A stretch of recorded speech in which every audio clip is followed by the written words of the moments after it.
আলহামদুলিল্লাহ। রাজশাহী জেলার দুর্গাপুর থানার অন্তর্গত দাউকান্দি গ্রাম ও পার্শ্ববর্তী বিভিন্ন গ্রাম কর্তৃক আয়োজিত তাফসীরুল কোরআন মাহফিলের প্রধান অতিথি জনাব মোহাম্মদ আবু সাঈদ চাঁদ। ওই সেই হাসিনাকে গালি দেওয়া উনি নাই? ভালোই করিস, সাহস আছে। সামনে বসা মুসলমান ভাইরা, পর্দার আড়ালের সম্মানিতা মা এবং বোনেরা, প্রশাসনের ভাইরা, প্রাণপ্রিয় রাজশাহীবাসী, দল মত জাতি বর্ণ ধর্ম নির্বিশেষে আজকের এই অনুষ্ঠান। রমজান শুধুমাত্র মুসলমানদের, কোরআনে কারিম শুধুমাত্র মুসলমানদের জন্য নয়, এটা মানুষের জন্য। কি রোজা রাখতে হলে ঈমান ছাড়া রোজা হবে? কথা বলেন না কেন? মান সামা রমাদানা ঈমানান ওয়া ইহতিসাবান গফিরা লাহু মা তাকদ্দামা মিন যামবি।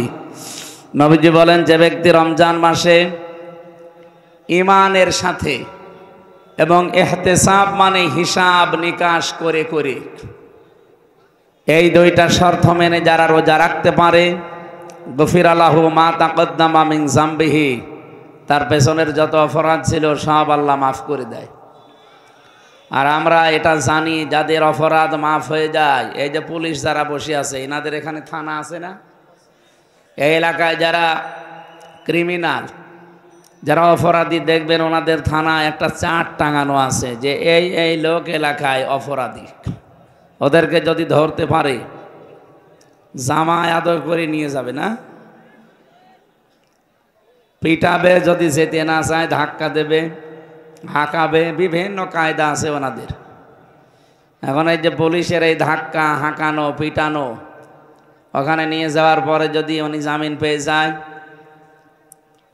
থানায় ওনার নামটা লেখা আছে, ওইটা কি ওনারা কেটে দেবে?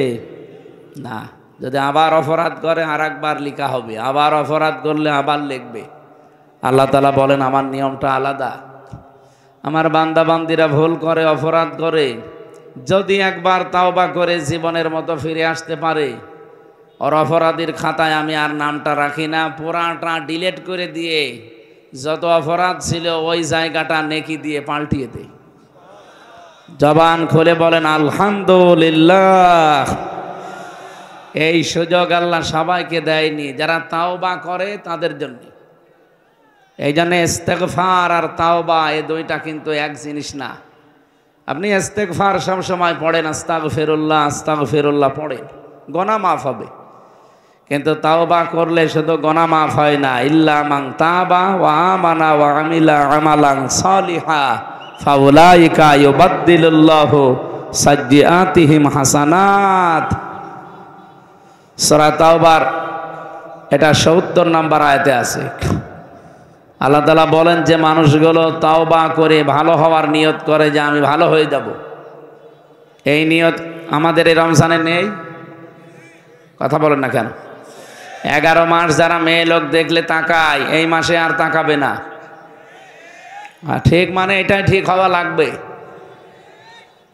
বহু মানুষ এই মেসেজ দেয় এখানে, বলো হুজুর প্রথম প্রথম বিয়ের পরে 1-1.5 বছর 2 বছর ভালো লাগতো, এখনো ছাতা আর ভালো লাগে না, এক জিনিস আর কতদিন? আরে শয়তান, এক জিনিস আর কতদিন মানে? আপনি যদি এই কথা বলেন যে এক জিনিস আর কতদিন, তা আপনার বউ তো বলবে যে ও এক ছাতা আর কতদিন। তাহলে দুইজনই পাল্টাপাল্টি করি না, এটা একটা রোগ। এটা কি বলেন তো? এই রোগ আছে যার যার হাত তোলেন তো। না, এখানে নেই আলহামদুলিল্লাহ। তাহলে আমার মোবাইলে যে মেসেজ আছে কি ফেরেশতারা দেয়? নিজের বউ দেখলে আর ভালো লাগতে চায় না, আকর্ষণও হয় না, অন্যেরটা দেখলেই কেমন যেন মনে হয় যে আল্লাহর নিয়ামত। এটা একটা রোগ। কি বলেন তো? এই রোগ মুক্ত হওয়ার জন্য 2টা ঔষধ আছে, একটা হোমিওপ্যাথি আর একটা অ্যালোপ্যাথি। হ্যাঁ, এই রোগে হোমিওপ্যাথি অ্যালোপ্যাথি গাছড়া দিয়ে হবে না। এখানে আল্লাহ রাব্বুল আলামিন 2টা ঔষধ দিয়েছেন। যারা এখানে এরকম রোগে রোগী আছেন, আজকে থেকে ঔষধ খাওয়া লাগবে। যেহেতু রমজান মাস, কোরআনে কারিম নাজিল হয়েছে, আর কোরআন সব রোগের ঔষধ। বলেন বলেন, শিফাউল লিমা ফিস সুদূর, মানুষের অন্তরেও যত রোগ আছে সব কোরআন ভালো বানাতে পারে, সে ক্ষমতা কোরআনের আছে না? আছে। 2 নম্বরে আনুনাজ্জিলু মিনাল কোরআনি মা হুয়া শিফাউন ওয়া রাহমাতুল লিল মুমিনিন ওয়া লা ইয়াজিদুজ জালিমিনা ইল্লা খাসারা। সূরা বানী ইসরাঈলের 82 নম্বর আয়াতে আল্লাহ বলেন, এ কোরআন নাযিল করার ধারাবাহিকতায় এমন এমন বিধান আমি আল্লাহ দিয়েছি যেটা মুমিনদের জন্য রোগ মুক্তির কারণ। এমন কোন রোগ নেই পৃথিবীতে, শারীরিক এবং মানসিক সব রোগের ঔষধ এখানে আছে। আল্লাহ পাক বলেন, أقل للمؤمنين يغضوا من أبصارهم ويحفظوا فروجهم ذلك أزكى لهم إلى آخر آية। সূরা নূরের ভেতরে আছে 30 নম্বর আয়াত। এটা রব্বুল আলামিন বলেন, মুমিন পুরুষদেরকে আপনি বলেন তারা পরনারী দেখলেই যেন আগে চোখ নিচের দিকে করে। তাহলে প্রথম ঔষধ, মেয়ে লোক দেখলে সে যেই হোক চোখ নিচের দিকে করা লাগবে। শুধু 14 জন মহিলা বাদ দিয়ে কয়জন? এই ক্লাস চলছে, এটা জবাব দিতে পারেন না? কয়জন বলেন? 14 জনের ভেতরে আপনার মা আছে, আপনার বোন আছে, আপনার মেয়ে আছে, আপনার খালা আছে, আপনার ফুফু আছে। এদের দিকে যদি তাকায় কোনো মানুষ, যত খারাপ হোক, খারাপ নিয়ত নিয়ে তাকায়? নিজের মায়ের দিকে কোনো খারাপ নিয়ত নিয়ে কেউ তাকায় না। সূরা নিসার 21 নম্বর আয়াতে এই তথ্যটা পাবেন। এরকম 14 জনের নাম আপনি দেখে দেখে মিলিয়ে দেখবেন যে এদের দিকে তাকালে অসুবিধা নেই। তো বাকি যারা দুনিয়াতে আছে সে যেই হোক, ওটা যদি পরিমণি হয় তাকানো যাবে না? না হালকা যাবে নাকি? না, একবার যদি চোখ পড়ে যায় অসুবিধা নেই। প্রথম নজর মাপ, পরের নজর পাপ। এজন্য এরকম কিছু যদি সামনে পড়ে একবার তাড়াতাড়ি দেখে চোখ ফিরিয়ে নেবেন, নাকি 1 মিনিট? বলে একবার দেখা যখন জায়েজ আছে, একবার আমি 1 মিনিট তাকিয়ে থাকলাম না। চোখ যদি এরকম পড়ে যায় সঙ্গে সঙ্গে নিচের দিকে করবেন।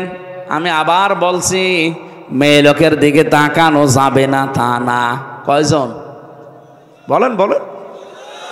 14 জন বাদ দিয়ে দুনিয়ায় কোনো মহিলা যদি সামনে পড়ে, সে যেই হোক, ও যদি চাচাতো বোন হয় হবে না, মামাতো বোন। অনেকে মনে করে ভাবি তো মায়ের মতো, এ আর কি অসুবিধা নেই। কে বলিস আপনাকে? আপনার ভাই মরে গেলে যে ভাবির সাথে আপনার বিয়ে জায়েজ আছে আপনি টের পাচ্ছেন? আপনার বাবা মরে গেলে আপনার মায়ের সাথে আপনার বিয়ে জায়েজ আছে। বুঝতেছেন কথা? বুঝতেছেন? তাহলে উল্টা পাল্টা ফতোয়া বের করবেন না যে ভাবি আমার মায়ের মতো। কিসের মায়ের মতো? এগুলো সব শয়তান শিখিয়েছে আপনাকে। এই পৃথিবীতে পুরুষ মানুষের জন্য সবচাইতে ভয়ঙ্কর হচ্ছে 2 জন নারী। নবীজি বলেন এরা মৃত্যুর মতো, একটা ভাবি আর একটা শালী। ভাবি আর শালী যাদের আছে হাত তোলেন তো। ওই এলাকায় বিয়ে শাদী বন্ধ হয়ে গেছে। ঠিক আছে, আল্লাহর ওলি এখানেও আছে। খুব চিন্তা ভাবনা কিন্তু এই 2 জায়গায় ঈমান রাখা এখানে বড় কঠিন হয়ে দাঁড়ায়। কারণ শয়তান এই জায়গায় এত বড় বড় জাল পিশায়, আপনি সে জাল থেকে মুক্ত হওয়া বড় কঠিন। নেক্সট সুরতে শয়তান এখানে এসে ধোকা দেয় যে শালী এ ছোট বোনের মতো। এ জায়গা আছে বউ ধুয়ে শালী নিয়ে আল্লাহ রাস্তা চলে গেছে। এই জন্যে একজন পুরুষের জন্যে ইমানের বড় পরীক্ষা কয়জন মহিলা বলেন তো? আরো জোরে বলেন। একজন আপনার শালী আর একজন আপনার ভাবি। নবীজি বলেন 2টাই মরণের সমতুল্য। মৃত্যু দেখলে মানুষ যেমন ভয় পায়, এই 2টার থেকে যেন এরকম ভয় পায়। এই কথা বুঝতেছেন? এই বসুক, ওর যদি ভালো লাগে মাটিতে বসতে আপনার সমস্যা কি? থাক, বাড়িতে যে পোশাক ধুয়ে দেবেন। ঠিক আছে, বসেন বসেন।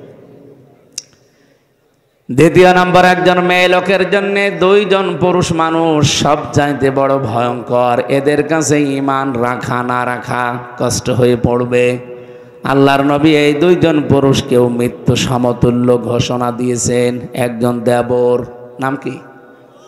2 নাম্বার দুলা ভাই। আমি বেঁচে গেছি যে আমি কারো দুলা ভাই না, অন্য চাচা তো মামা তো খালা তো আছে, তো নিজের টান নেই। ম্যাডামই একেবারে লাস্ট, তো আমরা কেউ দুলু ভাই বলে ডাকে না, আপনারা ডাকেন না। দোলা ভাই যাদের আছে, মেয়েরা সাবধান থাকবেন এই জায়গায়। না, এখানে দায়িত্বশীল যারা বাবা বড় ভাই, এরা কিন্তু গুনাহগার হয়ে যাচ্ছে আমরা। আমার নিজের ছোট বোনকে বাবা তার মেয়েকে দোলা ভাইয়ের কাছে আল্লাহ রাস্তায় দিয়ে উনি সুবহানাল্লাহ তসবিহ টিপতেছে। অসময়ে মসজিদে বসে বসে সুবহানাল্লাহ পড়ছে। কি দাদা আপনি অসময়ে মসজিদে সুবহানাল্লাহ পড়েন মানে? এখন কি সময় মসজিদে আসার? না, বাড়িতে তো থাকা যাচ্ছে না।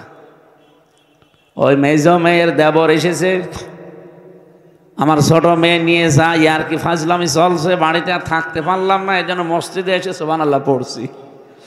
ওর সুবহানাল্লাহ মাথার উপরে উঠবে? বলেন, আপনার মসজিদ থেকে আগে বের হন, আগে যেই আপনার ছোট মেয়েকে ওখান থেকে সরান, তারপরে একবার বলেন সুবহানাল্লাহ, যে আল্লাহ তুমি পবিত্র। আল্লাহ যেমন পবিত্র, আল্লাহর বিধানও পবিত্র না? কথা বলেন না কেন? তো এখানে যে বিধানটা ছিল আল্লাহর, এই বিধানের নাম কি? পর্দা। নাম কি?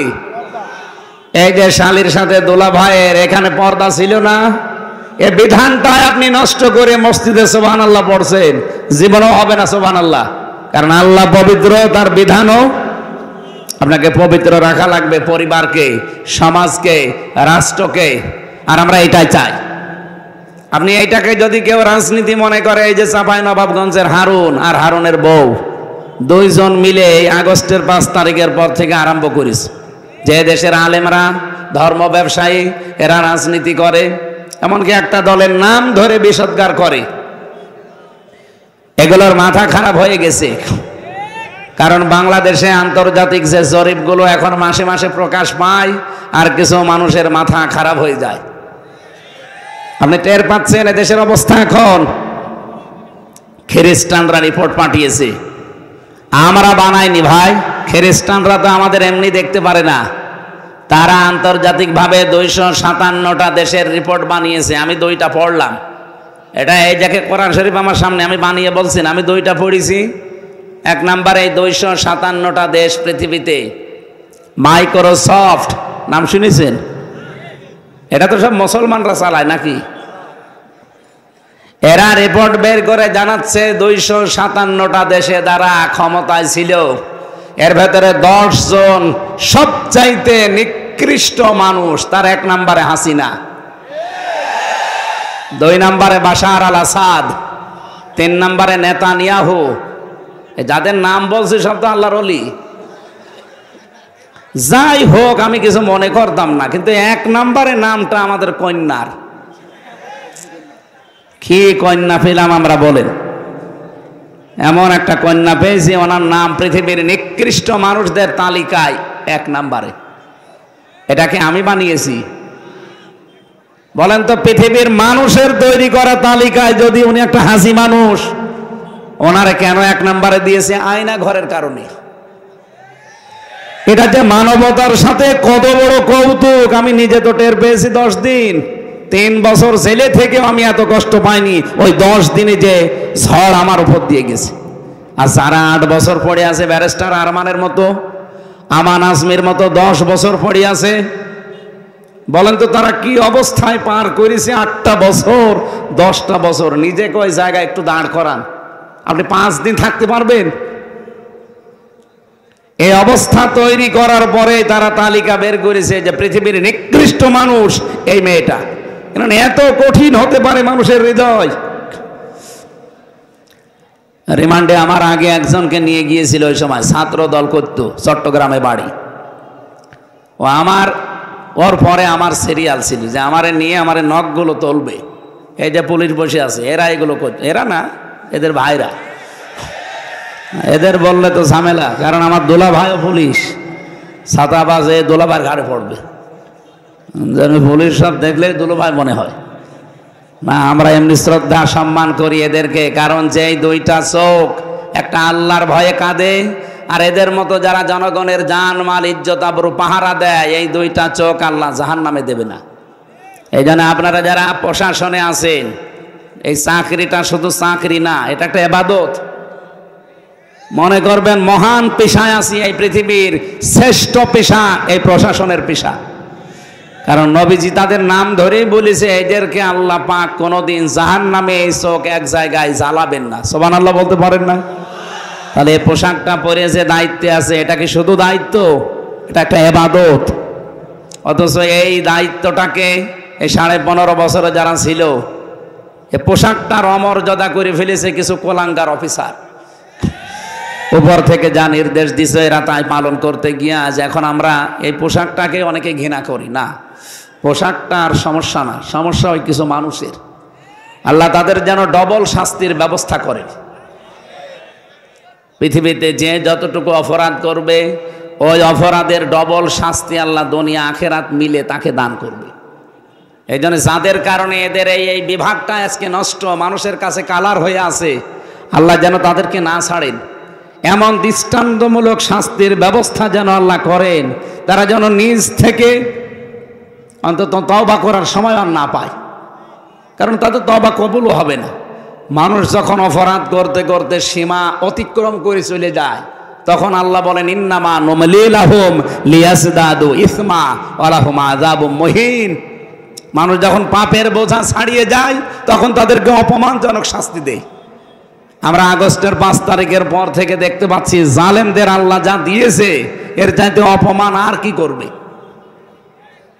এখনো অনেক বাকি আছে যাদের অপরাধ বেশি তাদের। আমার মনে হয় এই মুহূর্তে বাংলাদেশে যদি বেনজির সাহেব উনি এমনি হঠাৎ করে এরোপ্লেন থেকে পড়ে যায়, অথবা হেলিকপ্টার থেকে পড়ে আপনার এই রাজশাহী দুর্গাপুরে এই দাউকান্দি বাজারে বসে আছে, যখন পিটিয়ে মেরে ফেলবে না? আমি যতটুকু দেখছি সারা দেশে তাই। যারা জালেম ছিল তাদের অবস্থা আল্লাহ ঠিক ওইটাই বানিয়ে দিয়েছে। কুষ্টিয়ার হানিফ সাহেবকে যদি এখন কেউ একা পায়, আমার মনে হয় ওর ছোট ঠ্যাঙও কেটে ফেলবে। আমি কি বানিয়ে বলছি? অথচ আগস্টের 5 তারিখের আগে কুষ্টিয়ায় আসলে 14টা গেট বানানো লাগতো তার জন্যে। এখন গেট না, ওর বাড়ির এখন পায়খানার প্যানও মানুষ খুলে নিয়ে চলে গেছে। এই যে এর নাম আযাবুম মুহিন। জালেমদেরকে আমি আল্লাহ পাপের শাস্তি এত নিকৃষ্ট দেই যে দুনিয়া কল্পনাও করতে পারে না যে এত নিচে মানুষ নামে কি করে। বলেন তো, বাড়ির পায়খানার প্যান যারা খুলে নিয়ে চলে গেছে তাদের কি রাগ ছিল তার উপরে। ওরে যদি সামনে পেত একেবারে টুকরো টুকরো করে ফেলতো না? কিছুই হয়নি। আপনারা 15.5 বছরে যা করেছেন এখনো কিচ্ছু পাননি। অথচ আজকে আদালতে দেখলাম কামাল মজুমদার প্রতিমন্ত্রী ছিল একজন, উনি আজকে তওবা করছে যে জীবনে যদি কোনোদিন বেঁচে থাকি কোনোদিন আর আওয়ামী লীগ করবো না। তো তোর বেঁচে থাকার দরকার কি? তোর আওয়ামী লীগ করার আর দরকার কি? এদেশে পরিচয় আর দিতে পারবে মানুষ না, সে মুখ আপনাদের আর নেই। 100 বছরে অন্তত এই দেশে যারা আমরা জীবিত আছি, 100 বছরে এই ফ্যাসিস্ট যারা, সন্ত্রাসী যারা, মানুষের নামে যারা জঙ্গি মামলা দিত বানিয়ে বানিয়ে, আমি বাস্তবতা বলছি ভাই, এটা যে সব জঙ্গি মামলা বানানো নাটক ছিল তার প্রমাণ এই 7 মাস। আপনি নিজের পক্ষ থেকে বলেন তো, এই 7 মাসে একটা জঙ্গি ধরা পড়েছে? কথা বলেন না কেন? হাসিনা থাকলে 7 মাসে 1000 আলেম জঙ্গি মামলায় চলে যেত। কিচ্ছু জানে না একজন মানুষ ঘুমিয়ে আছে ঘরে, ধরে নিয়ে যে 2-3 মাস মাটির নিচে রাখবে, চুল দাড়ি গোপ বড় বড় হয়ে যাবে নকমক, তখন তুলে বলবে এই যে জঙ্গি ধরা পড়েছে। কিচ্ছু না, জঙ্গি বাংলাদেশে নেই। জঙ্গি যদি থাকে যারা পালিয়েছে তারা ছিল জঙ্গি। জঙ্গি শব্দটা শুনলে আমরা অনেকে মনে করি ওরে বাবা কি ভয়ঙ্কর। আসলেও তো ভয়ঙ্কর জিনিস। আমি এই জেলে থাকা অবস্থায় একটা মানুষকে শুধু এই আসল জঙ্গি মামলায় পেয়েছিলাম, তাছাড়া বাকিগুলো যা সব আমার মতো নিরপরাধ। আমারে দিয়েছে আনসারুল্লাহ বাংলা টিমের সারা বাংলাদেশের প্রধান, অথচ ছাতা কি আমি জানি না। আমারে যদি তাও একটু হালকা পাতলা বলতো যে জামাত ইসলাম করে, তাও তো একটু হালকা সত্য হইতো। আর আমারে দিয়েছে আনসারুল্লাহ বাংলা টিমের সারা বাংলাদেশের প্রধান, আমি তো কিছু জানি না ওই বিষয়ে। আমাকে মেরে ফেললেও তো কিছু পাবেন না। রিমান্ডে 10 দিন একাধারে শুধু এই প্রশ্নই করতো, বলেন কে কে কোথায় আছে। আরে ভাই আমি তো চিনি না কাউ, কি বলবো আমি। আর আমি আন্দাজে একজনের নাম বলে তারা বিপদে ফেলবো। একজনকে পেয়েছিলাম আব্দুল মতিন, হচ্ছে আল্লাহর দলের সভাপতি সারা বাংলাদেশের, ও 17 বছর জেলে আছে। পরে একদিন বললাম, ভাই আপনি তো সভাপতি আল্লাহর দলের, তো সেক্রেটারি কে? বলছে আমার ছেলে। ও সভাপতি, ওর ছেলে সেক্রেটারি, আর কেউ নেই সারা বাংলাদেশে। ওদের আর কেউ নেই, ওরা 2 বাপ বেটা, 2জনই ছেলে। এই হচ্ছে জঙ্গির নাটক। আমি রমজান মাসে রোজা ছিলাম সারাদিন, কোরআন শরীফ আমার সামনে, সত্যি আমি মাথায় নিয়ে বলতে পারি। রিমান্ডে আমি গোপন কথা ওদের শুনেছি। ওরা নিজেরাই বলছিল, এই যে আসাদুজ্জামান কাউন্টার টেররিজমের, আর মনিরুল ইসলাম, আমার দায়িত্বে যারা ছিল, আসাদুজ্জামান, আব্দুল মান্নান, শেখ ইমরান, এই মানুষগুলো আমি নিজে দেখেছি। ওরা বসে বসে বলা কাওয়া করছে যে এইভাবে আর কত দিন, আর কত মানুষকে এভাবে ফাঁসাবো, নিজেরা বলছিল। ওরা মনে করছে যে আমারে নিয়ে আসেনি, অথচ আমার চোখ বেঁধে, হাত পেছনে বেঁধে, আমার মাজায় দড়ি দিয়েছে, ঘরের ভেতরে রেখেছে, ওদের মনে নেই। ওরা বসে বসে পাশের রুমে এই গল্প করছে। সবগুলো আমি ওই দিন শুনেছি। আপনার বিশ্বাস না হলে একটা পুলিশকে ধরে একা একা জিজ্ঞেস করেন, ওরা বলবে। এগুলো সব বানানো নাটক ছিল, কারণ নাটক লিখতো যে মহিলা, সে মহিলা পালিয়েছে। আর এই নাটকগুলো যারা মঞ্চস্থ করতো, তারা এখন সবই পালিয়েছে। এই জন্য এদেশে আর জঙ্গি নেই। কি এরপরও দাদা মোদি কয়েকদিন আগে গিয়েছিল ট্রাম্পের কাছে, যে আমাদের দেশে জঙ্গি আছে, এই মিথ্যা সিদ্ধা বানিয়ে তার কাছে শোনাবে। ডক্টর মোহাম্মদ ইউনূস ও কায়দা করে ঠিক ওই দিনই বিশ্বের আন্তর্জাতিক মিডিয়াগুলো নিয়ে আয়না ঘরে গেছে। ও যেদিন গেছে, মোদি গেছে একেবারে জায়গা মতো, আর এ গেছে জায়গা মতো। ট্রাম্প যে কিছু বলবে, আন্তর্জাতিক মিডিয়া সব দেখাচ্ছে, এই দেখেন আয়না ঘরের কি অবস্থা। জাতিসংঘ রিপোর্ট পেশ করে দিয়েছে। ট্রাম্প যাতে মাতাল হলো তাহলে ঠিক আছে। বলছে মোদি, আপনি আমার বন্ধু ঠিক আছে, কিন্তু কি দেখছি, ডক্টর মোহাম্মদ ইউনূস সাধারণ মানুষ না, ও আন্তর্জাতিক খেলোয়াড়। আপনি তো চার দোকানদার, আর সে নোবেল প্রাইজ প্রাপ্ত মানুষ। মোদি চার দোকানদার ছিল, এটাকে মিথ্যা কথা? হ্যাঁ, কোথায় চায়ের দোকানদার আর কোথায় নোবেল বিজয়ী? দুইজনের ব্রেন কিয়ামত পর্যন্ত এক হবে? ওদের ব্রেন শুধু মিথ্যা কথা বলা, কারণ গরুর মদ খায় তো। হ্যাঁ, সত্য যেটা সেটা বলছি, ওরা গরুর মদ খায় না, এই জন্য ওদের ব্রেনের ভিতরে শুধু মিথ্যা কথা। আন্তর্জাতিক রিপোর্ট বের হচ্ছে, পৃথিবীতে 257টা দেশ, সবচাইতে বেশি মিথ্যা তথ্য ছড়ায় ভারত। আমি ভারত বিদ্বেষী না, ভারতে আমার হাজারো মুসলমান, অনেক হিন্দু ভাইরা আছে, কিন্তু উগ্র যারা এই মোদি দাদার মুরিদ, এদেরকে তো মেনে নেওয়া সম্ভব না। এই মানুষগুলো নাকি মাটির নিচে, এরা এখন মন্দির খোঁজে, তাও যেখানে সেখানে না, যেখানে মসজিদ সেই জায়গায় নাকি 500 বছর আগে মন্দির ছিল। পিটিয়ে সোজা করা দরকার শয়তানগুলোকে। পৃথিবীর মানুষেরা মাটির নিচে পায় তেল, গ্যাস, সোনা, রূপা, আর শয়তানরা শুধু মন্দির পায়। মিথ্যা কথা বানিয়ে বলার জন্য গেছে, আর একেবারে মুখের ওপরে মনে হচ্ছে বাড়া ভাতে লবণ দিয়েছে, খা। ও বলেছে যে মোদি, এটা তোমার ব্যাপার আর হাসিনার ব্যাপার, এ বিষয়ে আমাকে কথা বলবো না। আমি বলবো কি, ইউনূস কি খেলা খেলেছে দেখেছো? আমি এখন মুখ খুললে সারা বিশ্ব থেকে আমার উপরে চাপ আসবে। বাস্তবতা এইটাই। আমি যে কথা বলছিলাম, এই যে আয়না ঘরের এই বিষয়টা, এই মানুষগুলো এত কঠিন আচরণ করত। আমার আগে যে ছাত্র দলের যে ভাইকে নিয়ে গেল, ওর নখগুলো তোলার সময় আমাকে এসে চিৎকার করে করে কাঁদছিল আর বলছিল, ভাই আমার এরকম চেয়ারে বসিয়ে দিয়েছিল, দিয়ে চেয়ারের ওপরে হাত বাঁধা, পা বাঁধা, ক্লিপ দিয়ে আটক করে দেয়, গলার সাথে বেল্ট লাগানো, এই কালো কাপড় দিয়ে তো মুখটা বাঁধা, আর নড়াচড়া করার ক্ষমতা আছে আপনার? এই অবস্থা। হঠাৎ একটা সুইচে টিপ দেবে, একবারে 1 মিনিটে 120 বার ঘুরবে। আপনি বুঝতেছেন বাস্তবতা কি? নিজেকে দাঁড় করান তো আপনি। 1 মিনিটে যদি 120 বার হয়, 1 সেকেন্ডে কয়বার? অথচ মাথাটা কি চক্কর দেয়, 1 মিনিট পরে মনে হবে আমি 8-10টা দুনিয়া দেখতে পাচ্ছি।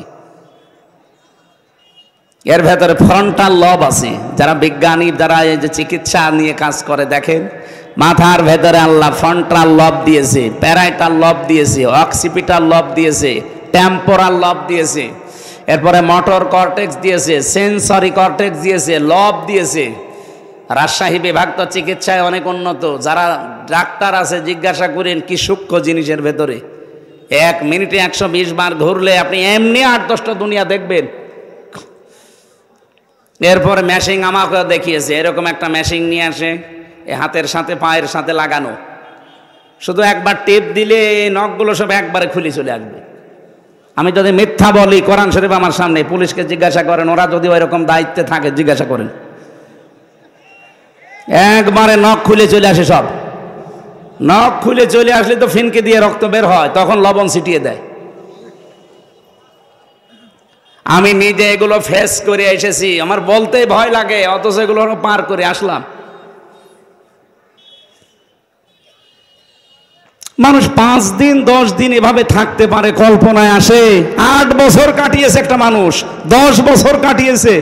আমি 10 দিনে হাফ পাগল হয়ে গিয়েছিলাম, আর সে লোকটা 10 বছর 8 বছর কাটিয়েছে। আপনি ভাবতে পারেন মানুষ কত নিচে নেমেছে। এই জন্য আন্তর্জাতিকভাবে পৃথিবীতে 1 নাম্বার নিকৃষ্ট মানুষের তালিকায় নাম এসেছে মহিলার। 2 নম্বরে নাম পেয়েছি বাশার আল আসাদ, কয়েকদিন আগে পালিয়েছি। 3 নম্বরে নেতানিয়াহু, এটা হাজার হাজার লক্ষ লক্ষ মুসলমানদেরকে বিনা কারণে তাদের বাড়ি ঘর থেকে উৎখাত করছে, দুনিয়া থেকে বিদায় করছে। এটা 1 নাম্বার রিপোর্ট। 2য় নাম্বার রিপোর্ট পেয়েছি 257টা রাষ্ট্রের ভেতরে বাংলাদেশ দিয়ে তার একটা রিপোর্ট দিয়েছে। ভাই এগুলো পড়বেন। আমি দেখেছি এই রিপোর্টে আগস্টের 5 তারিখের আগে মাত্র 100 জনের 15 জন মানুষ চাইতো যে দেশে ইসলাম কায়েম হোক। কতজন? 100 জনের মাত্র 15 জন। তার ভেতরে হয়তো এই ভাই একজন হবে। হ্যাঁ, আমি সত্যি কথা বলছি। 100 জনের মাত্র 15 জন, তার ভেতরে এই ভাইয়ের মতো হয়তো সারা বাংলাদেশ মিলে একজন। হিসাব করেন। অথচ যে ফেব্রুয়ারির 28 তারিখের রিপোর্ট আবার শেষ হয়েছে, মার্চের 1 তারিখ আবার বের হয়েছে। এই রিপোর্টে দেখা যাচ্ছে 100 জনের 66 জন মানুষ এখন চাচ্ছে বাংলাদেশে ইসলাম কায়েম হোক। মাত্র 7 মাসও হয়নি, এখনো 2 দিন বাকি আছে। কি আজকে 3 তারিখ না? 7 মাস হতে এখনো কয় দিন? এখনো 2 দিন। 7 মাসও হয়নি, 15 থেকে 66 জন চলে এসেছে। আপনি আর 6 মাস যেতে দেন, এদেশের 100 জনের 100 জন মানুষ বলবে যে আমরা এই দেশে কোরআনের বিধান চাই। এটা অনেকে বুঝে ফেলেছে, তো এই জন্য বলে কোরআনের মাহফিলে এসে রাজনীতি করে, এটা ধর্ম ব্যবসা। আরে শয়তান, তুমি যে দুর্নীতি করে টিন চুরি করে ধরা পড়ো। কে? শুল্কমুক্ত গাড়ি সরকারের, সেটা বিক্রি করে দিয়ে উনি জেলে যায়। সরকারি ত্রাণের টিন বিক্রি করে চুরি করে জেলে যায়। দলের জন্য, মানবতার জন্য, আল্লাহর জন্য, ইসলামের জন্য একদিনও জেল খেটেছে হারুন? না, 2 বার জেলে গেছে, 2 বারই তার নিজের ব্যক্তিগত গোনার কারণে। ত্রাণের টিন চুরি করে বেঁচে দেয় যে লোকটা, সরকারি গাড়ি বেঁচে দেয়, শুল্কমুক্ত গাড়ি। আপনি কেন এগুলো করবেন? আপনার মুখে কোনোদিন একামতে দিনের কর্মীদের বিরুদ্ধে সমালোচনা মানায়? কোরআনের মাহফিলে এসে রাজনীতি করা লাগবে না, অর্থনীতি করা লাগবে, যেটা আলেম ছাড়া তারা বুঝবে। আপনার বলে দেওয়ার দরকার কি? আপনার পেটে বম মারলে আপনি একটা আয়াত শুদ্ধ করে বলতে পারবেন? যারা বলে কোরআনের সাথে রাজনীতির সম্পর্ক নেই, আমি ওপেন চ্যালেঞ্জ দিচ্ছি। আমার ছোট্ট মাথার ভেতরে 918 জায়গায় আমি পেয়েছি কোরআন দিয়েই দুনিয়ায় রাজনীতি করা লাগবে। যাদের মাথা এরকম বড় বড় তারা তো আরো বেশি পাবে। আমার এই ছোট মাথায় যদি 918 জায়গায় পাই, যারা আরো বেশি পড়াশোনা করে তারা আরো বেশি পাবে না? আর উনি বলতেছে না কোরআনের সাথে রাজনীতির সম্পর্ক নেই, এটা মুনাফিকের কথা। আর এটা যদি কেউ বিশ্বাস নিয়ে বলে থাকে তার ঈমান নেই। এক কথা বলছে না কেন? আল্লাহ যেটা বলে ওটার বাইরে কথা বললে তার ঈমান থাকে? বলেন। এই যে কাদিয়ানীদেরকে আমরা কাফের বলি, কেন বলি? কারণ ৬,৬৬৬টা অথবা ৬,২৩৬টা আয়াত, একটা প্রসিদ্ধ একটা বিশুদ্ধ, দুইটাই ঠিক আছে। ওরা পড়া কোরআন শরীফ মানে না তা না, ৬,৬৬৬টি আয়াত ওরা বিশ্বাসও করে, কম বেশি তারা মানেও। শুধু একটা আয়াতের ৪ ভাগের ১ ভাগ ওরা বিশ্বাসও করে না, মানেও না। ওটা সূরা আহজাবের ৪০ নম্বর আয়াতের মাঝের অংশের একটা শব্দ আছে, মা কানা মুহাম্মাদুন আবা আহাদিম মির রিজালিকুম ওয়ালাকির রাসূলুল্লাহ ওয়া খাতামান নাবিয়্যিন। কত বড় আয়াত না? কি ছোট আয়াত? কত বড় আয়াত পড়লাম।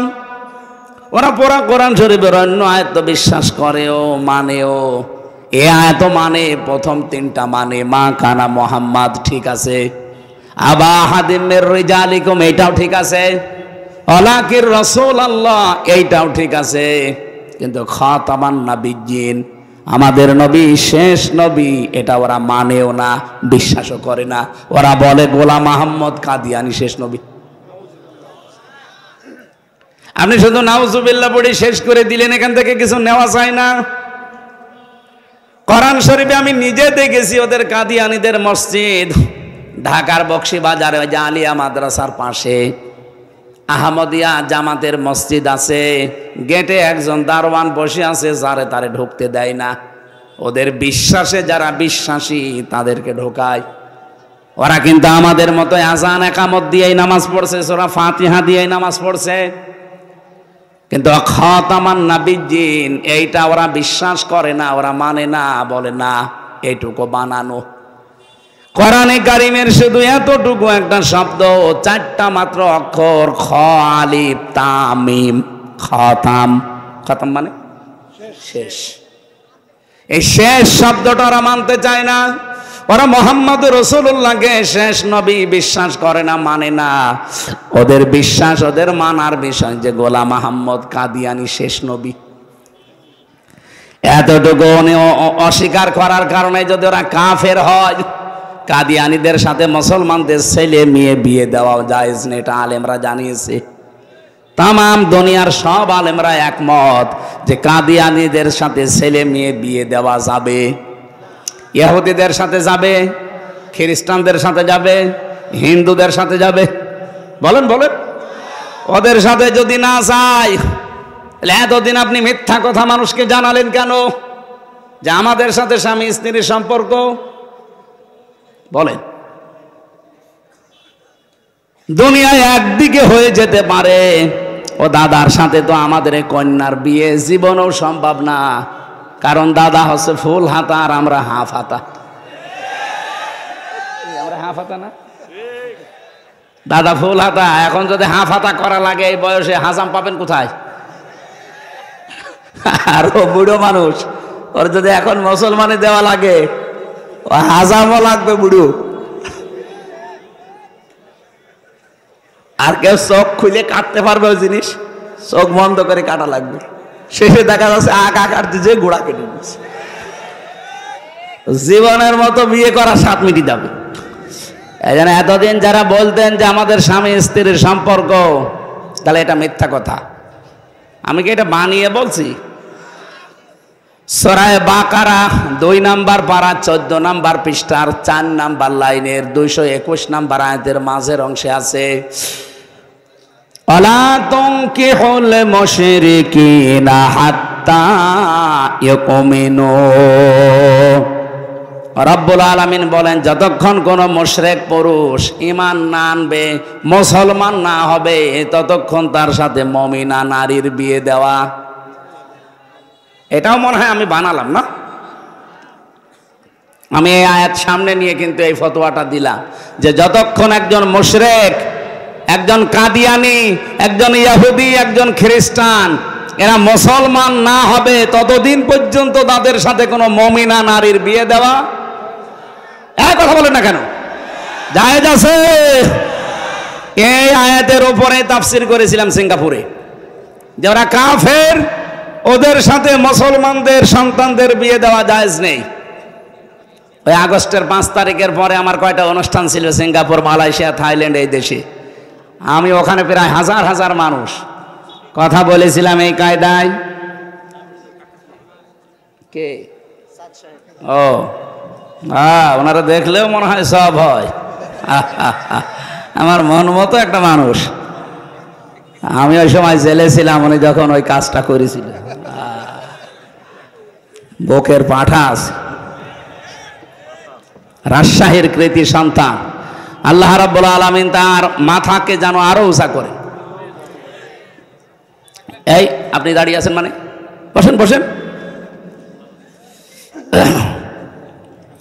আমার ভাইরা,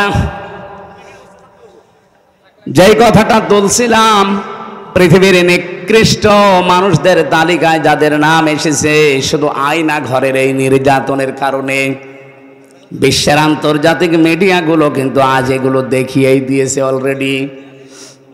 আমরা যারা এখানে আছি, আমরা এমন একটা দেশ তৈরি করতে চাই কিয়ামত পর্যন্ত বাংলাদেশে যেন কেউ আয়না ঘর বানাতে না পারে। এ দাবির পক্ষে আপনারা নেই? কারা কারা আছেন? লিল্লাহে তাকবীর। দেখেন তো হাত তোলেনি কে? যেটা তুলবে না ওটা আয়না ঘরের পক্ষে।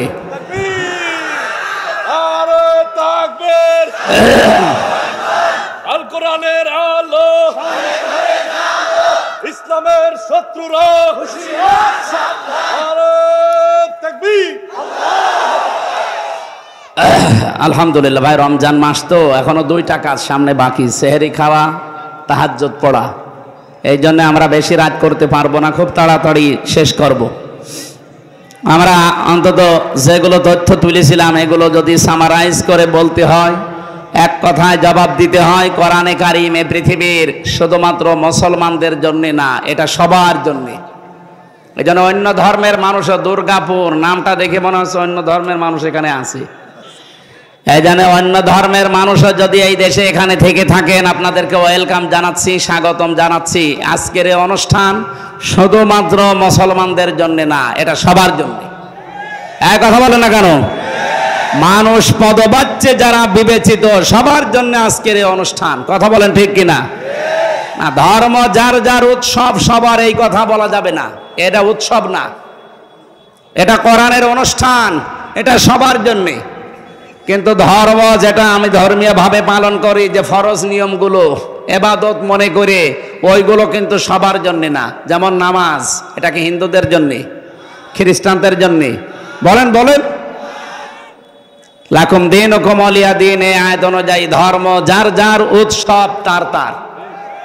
হ্যাঁ, আমাদের ধর্মে জোর জবরদস্তি নেই, লা ইকরাহা ফিদ্দিন। আমাদের ধর্মে কোনো বাড়াবাড়ি নেই, মারামারি নেই, কাটাকাটি নেই, জবরদস্তি নেই। যদি থাকতো 850 বছরের এলাকা আমরা শাসন করেছিলাম, একটা হিন্দু থাকার কথা ছিল না। এমনকি দুর্গাপুর এই নামটাও থাকার কথা ছিল না। এক কথা বলেন না কেন? আমরা দুর্গাপুর বা কেটে দিয়ে আমরা মোহাম্মদপুর বানাতে পারতাম, মুসলিমপুর বানাতে পারতাম। কিন্তু না, আমরা জোর জবরদস্তি করি না ধর্মের উপরে। আমি সেদিন কলেজের এক অধ্যাপক, উনি বিসিএস ক্যাডার, ওনারে বলেছিলাম যে স্যার, আপনাকে আমি মুসলমান হতে বলি না, আর আমরা জোরও করি না। হ্যাঁ, এদেশের মুসলমানরা যদি জোর করতো তাহলে 4 ভাগ হিন্দু পিটিয়ে মুসলমান বানিয়ে ফেলতাম। বা আমাদের ধর্মে যেহেতু এটা নেই, আমি আপনাকে আমার ধর্মীয় গ্রন্থ কোরআনে কারিম শুধু মাতৃভাষায় পড়েন আর ইংরেজিতে পড়েন, এটা পড়বেন। আপনি যেহেতু আরবি পড়তে পারেন না, আচ্ছা না হুজুর আমি শিখবো। আমি 3 মাস সময় দিলাম আপনারে। 3 মাস উনি কোরআন পড়েছে পুরাটা। 3 মাসের পরে দেখি নিজেই মুসলমান হয়ে গেছে। এই জন্য আমরা রমজানুল মুবারকে, কোরআন নাজিলের মাসে এসে পৌঁছিয়েছি। তাফসীর মাহফিলগুলো আমি রমজানে করি না, আপনারা জোর করে নিয়েছেন। এটা রমজানের আগে ছিল, 27 তারিখে ফেব্রুয়ারি। ওটা আমি সময় দিতে পেরেছিলাম না, বাইরের দেশে যাওয়ার একটা ছিল। আমি এই কারণে সিরিয়ালগুলো এলোমেলো হয়ে গেছে। রমজানে এখন বাধ্য হয়ে আমার মা বাবা, এমনকি ম্যাডামও রাগ করছে যে সারা জীবনই বাইরে থাকো, রমজানেও থাকবা না। থাকবো কি করি? মানুষ তো জোর করে নিয়ে যায়। তারপরেও যেহেতু আমরা 11টা পর্যন্ত সময় নিয়েছি, এ পর্যন্ত থাকবেন তো আপনারা? আলহামদুলিল্লাহ। আমি এর ভেতরে সামারাইজ করে আয়াতের মূল শিক্ষা নিয়ে বাড়ি যেতে পারবো ইনশাআল্লাহ। রব্বুল আলামিন জানিয়েছেন, শাহরু রমাদান আল্লাযী উনজিলা ফীহিল কুরআন, এই সেই মাস যার নাম রমজান। আল্লাহ কেন বিশেষ করে রমজান শব্দটা উল্লেখ করলেন? রমদন শব্দের শাব্দিক অর্থ হচ্ছে জ্বালিয়ে দেওয়া, পড়িয়ে দেওয়া, ছারখার করা, শেষ করা, নিঃশেষ করা। প্রায় 33টা অর্থ পেয়েছি আমি রমজান শব্দের। কে পড়িয়ে দেয় রমজান এসে? আল্লাহ বলেন, পৃথিবীর মানুষের যত অপরাধ আছে, গুনাহ আছে, সব পুড়িয়ে দেয়। কেন পুড়িয়ে দেবে? আল্লাযী উনজিলা ফীহিল কুরআন, কারণ এই মাসে আল্লাহ কোরআনে কারীম নাযিল করেছেন। রাজী সাহেব আসি এদিকে তাকিয়ে বলেন, 1500 বছর আগে এই কোরআন নাযিল হয়েছে রমজান মাসে। 1500 বছর আগে এই পৃথিবীতে রমজান মাস ছিল না। হ্যাঁ, রমজান ছিল, কিন্তু রমজানের যে মর্যাদার কথা আমরা শুনি, এ মাসে একটা সওয়াবের কাজ করলে অন্য মাসে 70টা সওয়াব হয়। 1 রাকাত নামাজ পড়লে অন্য মাসে 70 রাকাতের সওয়াব হয়। না, ছিল না। নবীদের হাদিস পড়ছিলাম আজকে, বিশ্বনবী জানিয়েছেন রমজান মাসের চাঁদ যখনই ওঠে ওই দিন থেকে জান্নাতের সব দরজা আল্লাহ খুলে দেয়। না, জান্নাতের দরজা এমনিই খোলা থাকে, আরো পরিষ্কার করা হয়, বিউটিফাই করা হয়, আরো যত রকমের সৌন্দর্য আছে বৃদ্ধি করা হয়। জান্নাতের ভেতরে এক প্রকার গান আরম্ভ হয়। জাহান্নামের যত দরজা আছে, যেগুলো বন্ধ আছে, ওগুলো আরো বন্ধ করা হয়। আমি হাদিসের এই 2টা শব্দ বুঝতাম না। ফতিহাত আবওয়াবুল জান্নাহ, গুল্লিকাত আবওয়াবু জাহান্নাম, আবওয়াবুন নার। এই হাদিসের এই 2টা শব্দ আমি বুঝেছি জেলখানায় যাবার পরে। ওখানে বহুদিন 3টা বছর যেহেতু আটক ছিলাম, এই যে চাঁদ সাহেব আছে, আমি জেলে পেপার পড়ছিলাম, হঠাৎ দেখছি আবু সাইদ চাঁদ একটা কাজের মতো কাজ করিস, ওনারে ধরে নিয়ে জেলে দিয়েছিল। পরবর্তীতে আমরা 2জন যেহেতু এখানে আসি, একেবারে অরিজিনাল সাক্ষী। জেলখানার গেট, বাংলাদেশে যত জেল আছে সব জেলখানার গেট 24 ঘন্টা তালা লাগানো, কোনো সময় খোলা থাকে? 1 সেকেন্ডও খোলা থাকে না। হ্যাঁ, কেউ গেলে খুলে দেবে, ঢুকে আবার তালা লাগিয়ে দেবে। আমি এইটা বুঝেছিলাম, হাত্তা ইযা জাউহা ফতিহাত আবওয়াবুহা ওয়া ক্বাল, এই আয়াতের তাফসীর পড়তে গিয়ে যে আল্লাহ জাহান্নামের বর্ণনা দিতে গিয়ে জানিয়েছেন যে জাহান্নামের মানুষগুলো যখন যাবে গেটে, গেট কিন্তু খোলা থাকবে না, বন্ধ। ও যাওয়ার সঙ্গে সঙ্গে দারওয়ান যিনি আছে, মালিক, উনি খুলে দেবে। উনি ভেতরে যাবার পরে আবার তালা লাগিয়ে দেবে।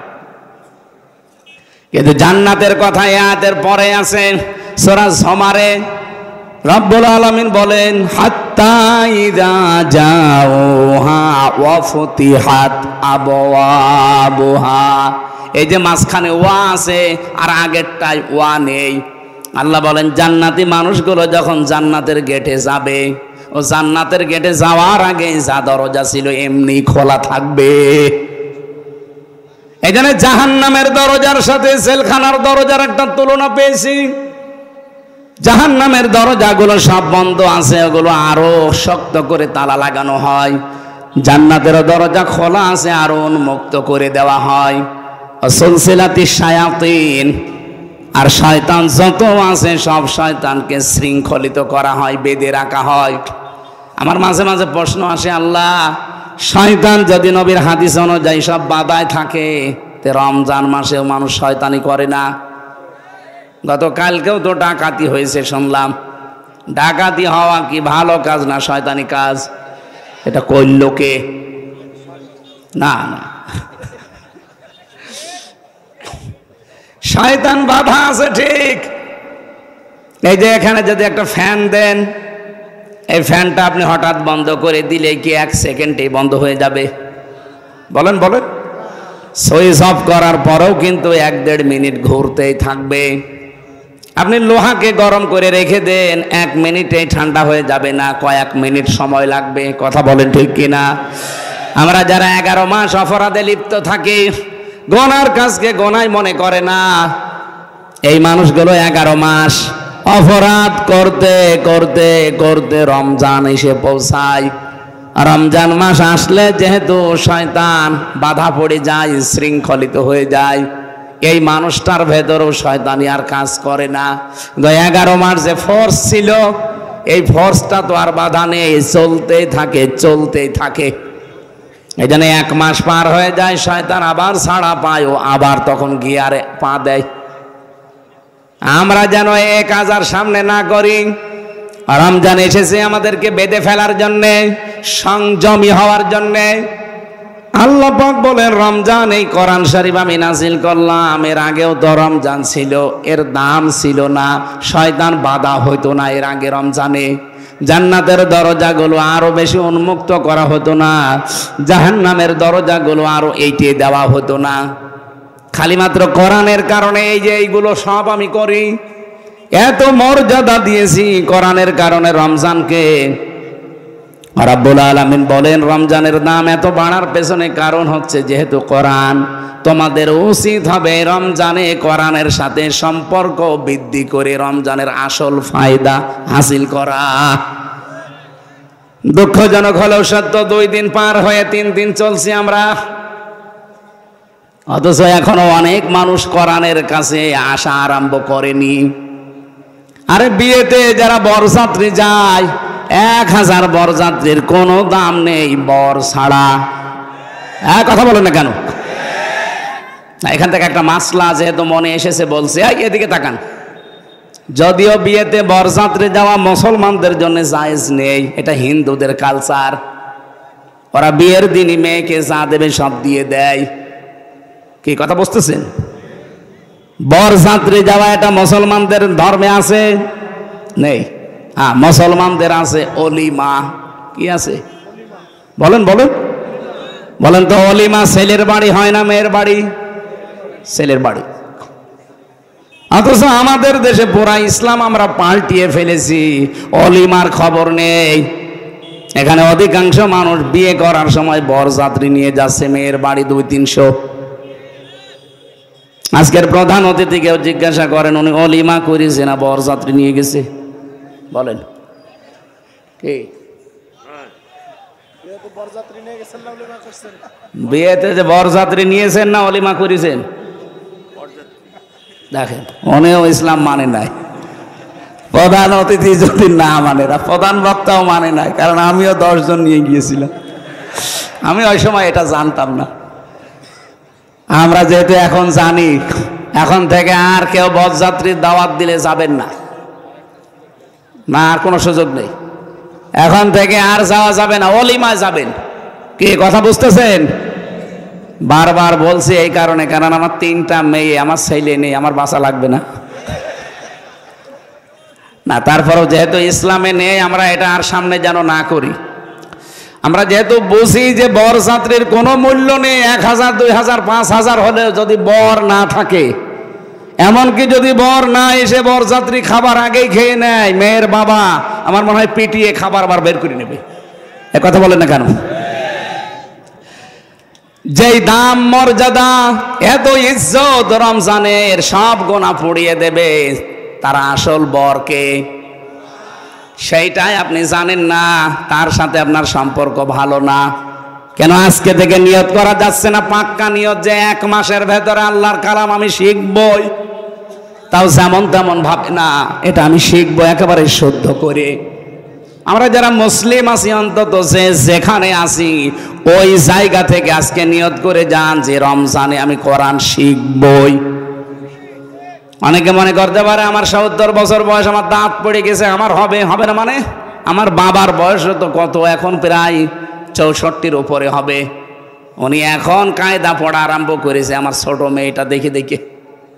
তোমার ছোট মেয়ে 4 বছর বয়সে যদি কোরআন পড়তে পারে, আর আমি 64 বছরও পড়তে পারবো না। মাঝে মাঝে আমার বাড়িতে বেড়াতে আসলে আমার মেয়ের ধরে, দাদা সূরা কাউসার বলেন তো। কাউসার বলে তোমার আব্বার ভাষায়। আমার আব্বার ভাষা বলেন, 3টা আয়াত বললে 9টা ভুল যায়। আমার ছোট মেয়েটা নাকি লজ্জা দেয়, আমার বলছে তোর এই মেয়ের কারণে আমার কোরআন এখন শেখা লাগছে। এখন একটা উস্তাদ ঠিক করেছে এক হুজুর, মাসে মাসে তারা টাকা দিয়ে বলছে আমার শিখিয়ে দেন, অন্তত নাতির কাছে যে যেন লজ্জায় পড়তে না হয়। লজ্জার খাতিরে তারপরে এই বয়সে তো শিখতেছে, সবাইকে শেখা লাগবে ভাই। তালেবে এলেম শুধু 8 বছর 10 বছর বয়সের না। এ আবু সাইদ চাঁদ সাহেবের এখন মানে 60 বছর 65 বছর, তাতে কি এই বয়সেও যদি শেখে উনিও তালেবে এলেম। আর তালেবে এলেম মরে গেলে তার কোনো হিসাব নেই, বিনা হিসাবে বিনা বিচারে জান্নাতি। এটা কিসের কারণে বলেন তো? রাব্বুল আলামিন 4টা জাতির ঘটনা উল্লেখ করেছেন কোরআনে, এরপরে তিনি 4 জায়গায় দিয়েছেন সূরা কমারের ভেতরে। 17 নম্বর আয়াত, 22 নম্বর আয়াত, 32 নম্বর আয়াত, 40 নম্বর আয়াত। ওয়ালাকাদ ইয়াসসারনাল কুরআনা লিযিকরি ফাহাল মিন মুদ্দাকির।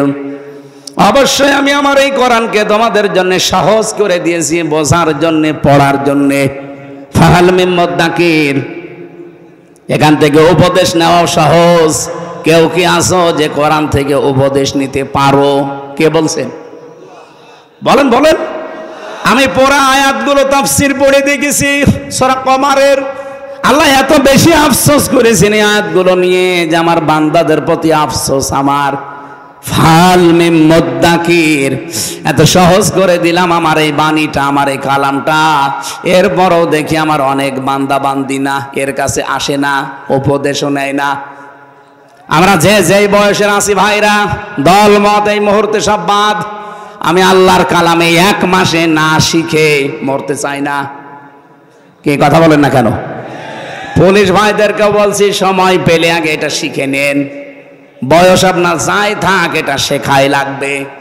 কর্মজীবন যার যেটা আছে কোনো অসুবিধা নেই, যদি চুরি করা না হয়, ডাকাতি করা না হয়, ছিনতাই করা না হয়, মানুষকে ধোঁকাবাজি করে ফাঁকি দেওয়া না হয়, চাঁদাবাজি না হয়, যেভাবেই কর্মজীবনে আছেন যদি রাস্তা ঝাড়ু দেন, এইটাও ভালো কাজ। যে যেই কাজে আছেন সবার কর্মজীবনের দাম আছে। আমার প্রত্যেকের ওপরে আমার আহ্বান, আপনারা এইটা এই রোজার মাঝে শিখবেন। এই পারবেন না? আল্লাহ বলছেন এটা সহজ, আপনি পারবেন না মানে? পুরা কোরআন শরীফ না পারলে অন্তত 10টা সূরা একটু টার্গেট নেন যে আপনি শুদ্ধ করে পড়তে চাই। আমি নামাজের ভেতরে যখন অর্থ ব্যাখ্যাটা মনে মনে ভেবে পড়বেন, দেখবেন নামাজের ভেতরে একটা আলাদা শান্তি পাবেন। বাংলা এটারে বলা হয় অনির্বচন সুখ। এখানে যারা বাংলার ছাত্র আছে, শব্দটা কিন্তু অনেক কঠিন। অনির্বচন সুখ, এটা পাওয়ার জন্য আপনাকে নামাজের ভেতরে খুশু তৈরি করা লাগবে। আর এটার একমাত্র পদ্ধতি কোরআন বোঝা, তাছাড়া আপনি পাবেন না। হযরতে ওমর ফারুক রাদিয়াল্লাহু তাআলা আনহু, উনি নামাজে দাঁড়ালে তেলাওয়াতে উনি কাঁদতেন। 3-4 কাতার মানুষ পেছনে শুনতে পেত ওনার কান্না। আর আমরা এমন নামাজ পড়ি, অনেকে নামাজের ভেতরে হাসে। কি আপনি নামাজের ভেতরে হাসতেছেন, টের পাচ্ছেন? আপনি কি বলেন? হ্যাঁ, টের পান না, এই জন্য আপনার হাসি আসে। হযরত ওমর এত জোরে কন্দন করতেন নামাজে তেলাওয়াত করতে করতে, 3-4 কাতার মানুষ শুনতে পেত যখন কাঁদতেছে। যখন পড়তেন জাহান্নামের আযাবের আয়াতগুলো, এমনি চোখ দিয়ে তার পানি চলে আসতো। আমরা ওই সিস্টেমে এগিয়ে যাই। এ পৃথিবীতে আমার যতটুকু ধারণা, কোরআন বুঝলে, পড়লে আর মেনে নিলে মানুষ এমনি অন্যায় ছেড়ে দেবে। আমার ভাইরা, রমজান মাসের যতগুলো উপকার আমি তাফসিরের ভেতরে পড়েছি এবং বিজ্ঞানের সাথে মিলিয়ে, তার ভেতরে একটা বলছি। এই এদিকে তাকান। এই 2017 সালে জাপানের এক বিজ্ঞানী, চিকিৎসা বিজ্ঞানী, উনি এই তথ্যটা দিয়েছে। উনি নোবেল পুরস্কার পেয়েছে। ইউশোনারি ওসামি এই লোকটার নাম। এই সাতাদের নাম তো উলট পালট উচ্চারণ করতে মুখ বাঁকা হয়ে যায়। এই ইউশোনারি ওসামি, উনি 3.5 হাত বডি নিয়ে চিন্তা ভাবনা করে এই তথ্যটা বের করেছে। এই জন্য ওনাকে নোবেলও দিয়েছে। উনি বলছে শরীরের ভেতরে প্রায় 2 কোটি কোষ আছে। অটোফেজির নাম শোনেননি? এই 2 কোটি কোষ, এগুলো শরীরকে সুস্থ রাখার জন্য খুব দরকার। কিন্তু আমরা যে 11-12 মাস একাধারে খাবার খেতেই থাকি, এই একাধারে যারা খাবার খায় এই কোষগুলো তখন পাশে একটা একটা করে বৃদ্ধি হতে থাকে। এই যে অতিরিক্ত যে কোষগুলো, এই কোষ 2 কোটির উপরে চলে গেলে এই 2টা রোগ আপনার শরীরে দেখা দেবে, মাস্ট বি। 1 নম্বরে ক্যান্সার আর 2 নম্বরে টিউমার। এই 2টা আপনার শরীরে দেখা দেবে যদি একাধারে খাবার খেতেই থাকেন। চিন্তা করলেন যে এই কোষ মুক্ত করার জন্য কি করা যায় দেখি। 13টা বছর একাধারে গবেষণা করে উনি পেয়েছেন যদি কেউ 1 মাস একাধারে 12 থেকে 14 ঘন্টা না খেয়ে থাকতে পারে দিনের বেলায়, তখন ওর যে ন্যাচারাল ভাবে যে কোষগুলো তৈরি হয়ে আছে ওই কোষগুলো খাবার পায় না, তখন আস্তে আস্তে আশপাশে যা আছে খেতে আরম্ভ করে।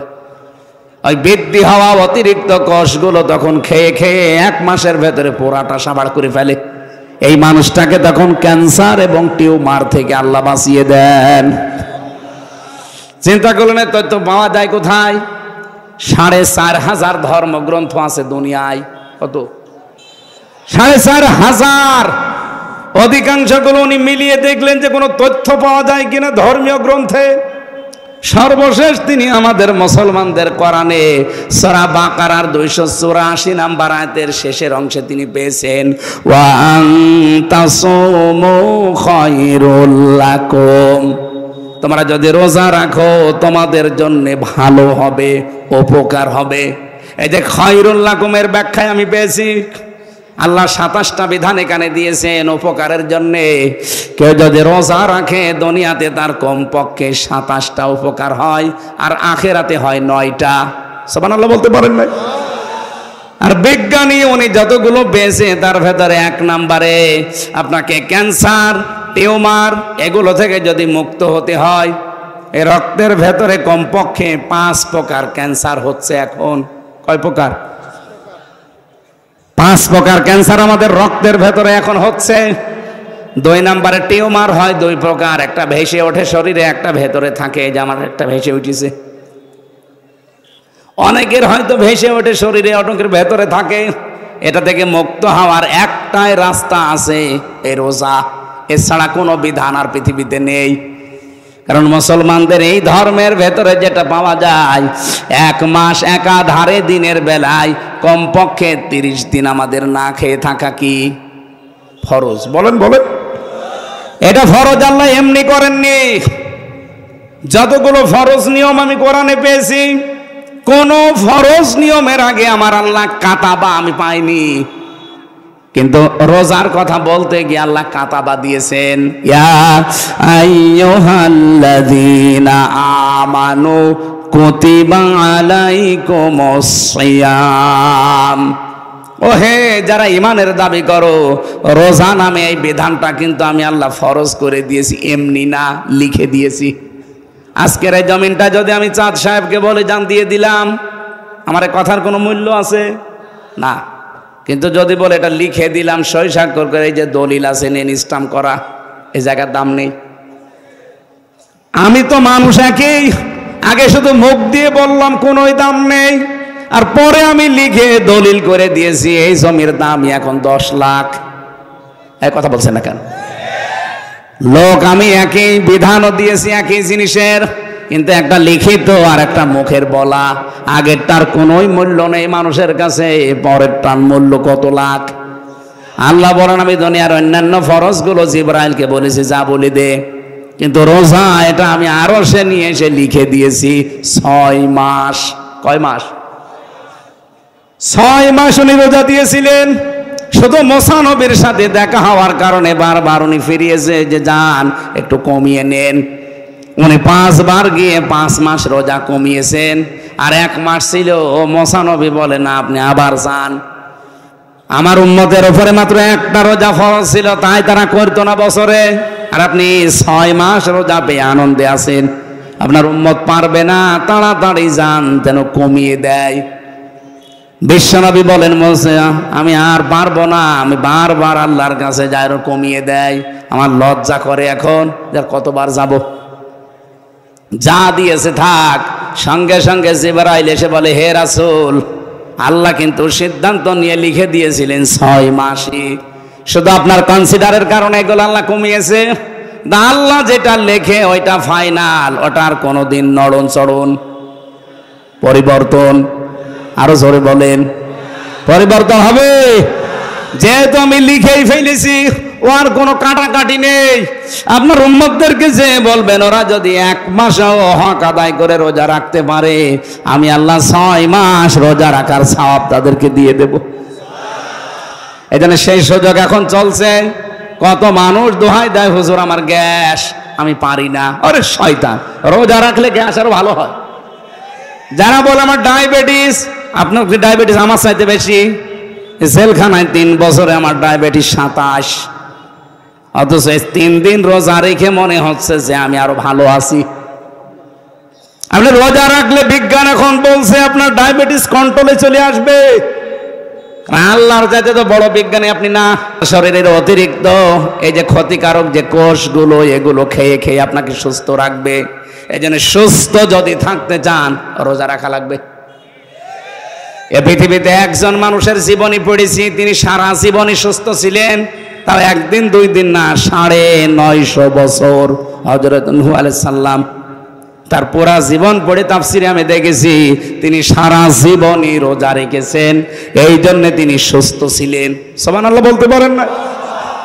তারা আল্লাহর এই বিধান রোজা রেখে যদি সুস্থ থাকতে পারে, আমরা কেন পারবো না?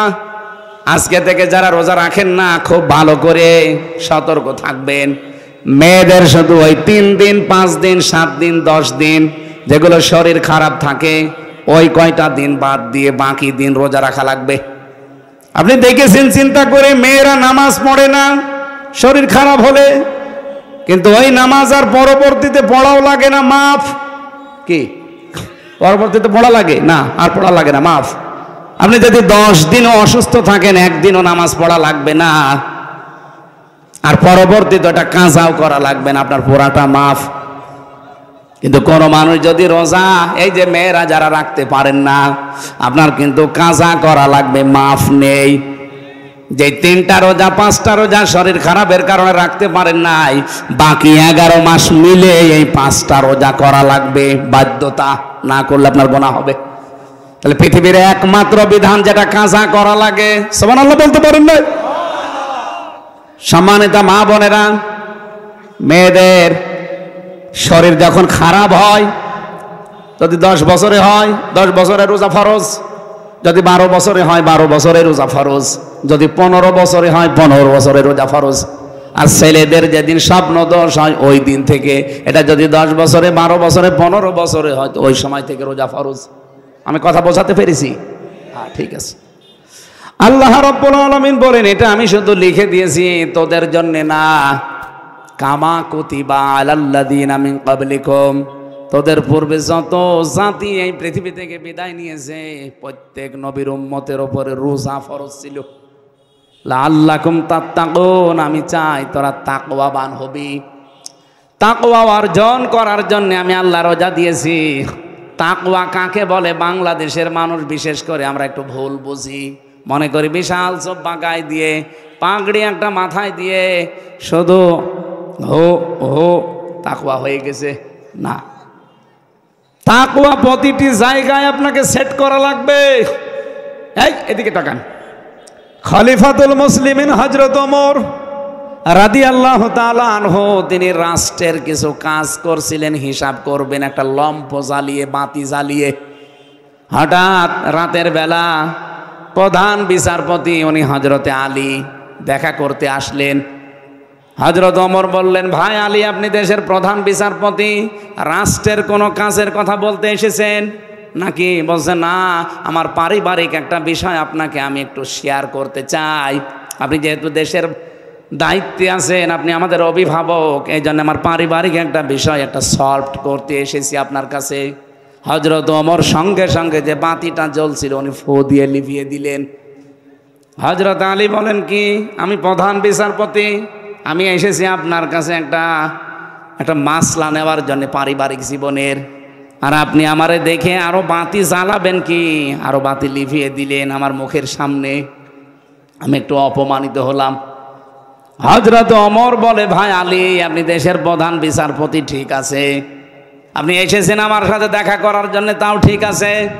আমি তো প্রথমেই আপনাকে বললাম যে আপনি কি আমার সাথে এসেছেন রাষ্ট্রের কোনো বিষয়ে কথা বলতে, না ব্যক্তিগত?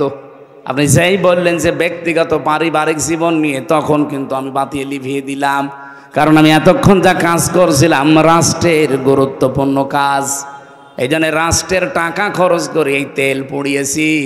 এখন আপনি পারিবারিক জীবন নিয়ে কথা বলবেন, আপনার সাথে আমার 2-4 মিনিট যদি এখন খরচ হয়, তো পারিবারিক জীবনের গল্প করার জন্য তো এ রাষ্ট্র আমারে টাকা দেয়নি।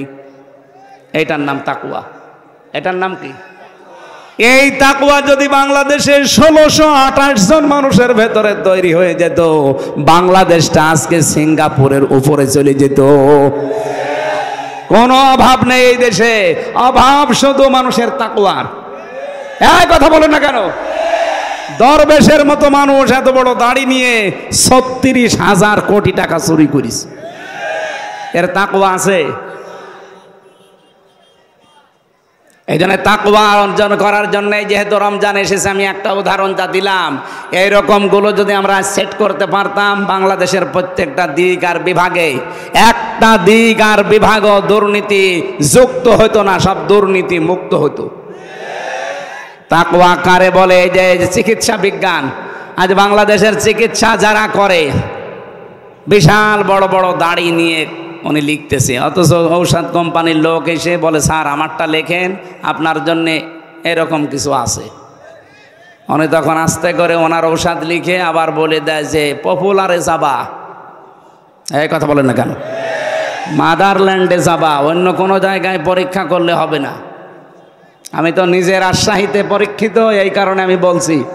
আমার ওই বড় মেয়েটাকে নিয়ে এসেছিলাম একবার 18 সালের দিকে, আমি ডাক্তারের নাম বললাম না, আল্লাহর নামে নাম তার, হ্যাঁ আব্দুল, এরপরে আমি আর বললাম না, খুব বড় ডাক্তার, 1000 টাকা ওনার ভিজিট।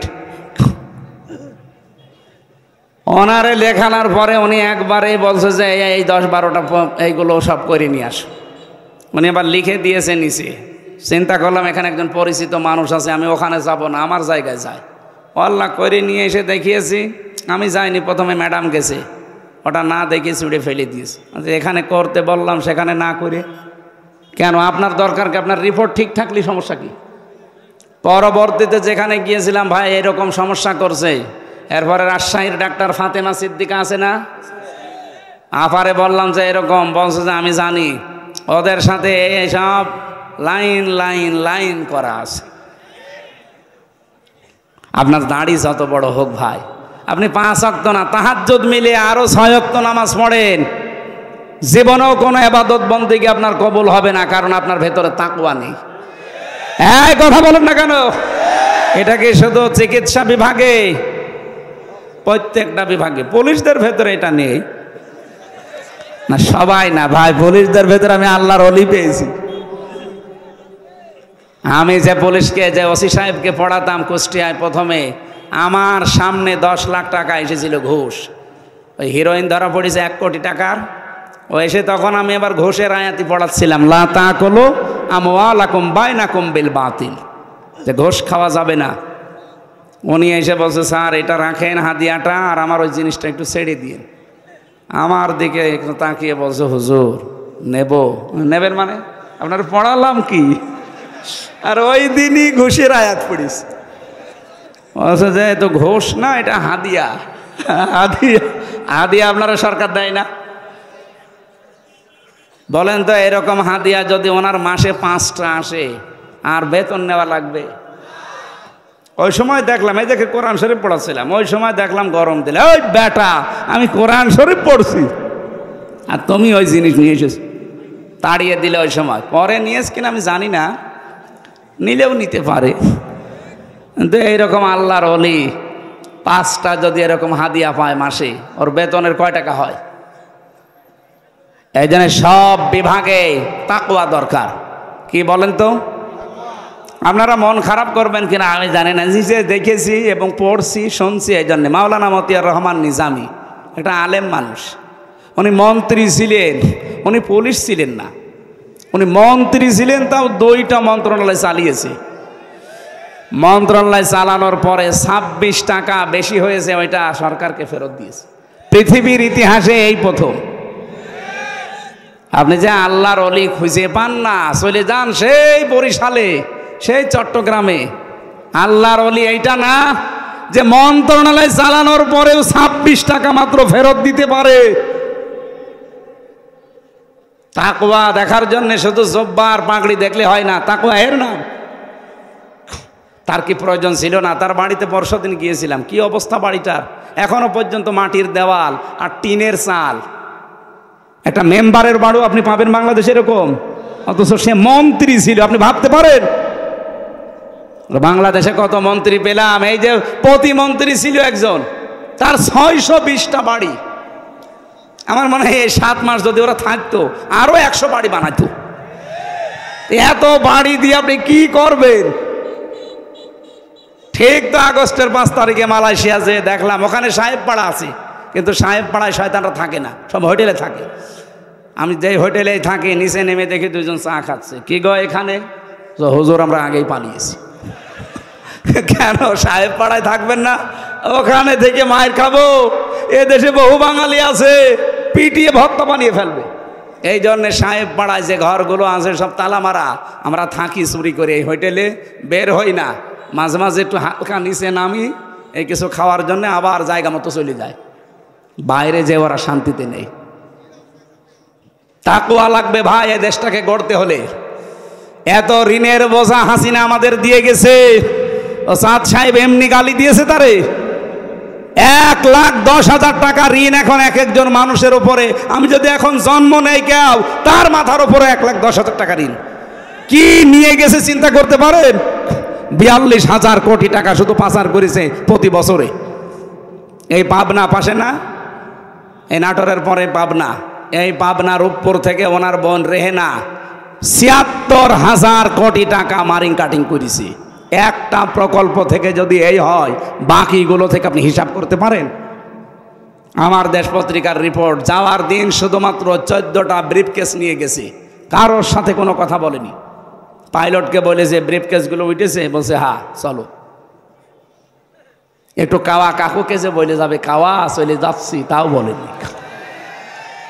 এমনকি আমার নাম্বারটা জোগাড় করে বলতে পারতো না যে হামজা 3 বছর জেল খাটালাম, কিছু মনে করো না, চলে যাচ্ছি। কিচ্ছু বলেনি, শয়তান চলে গেছে।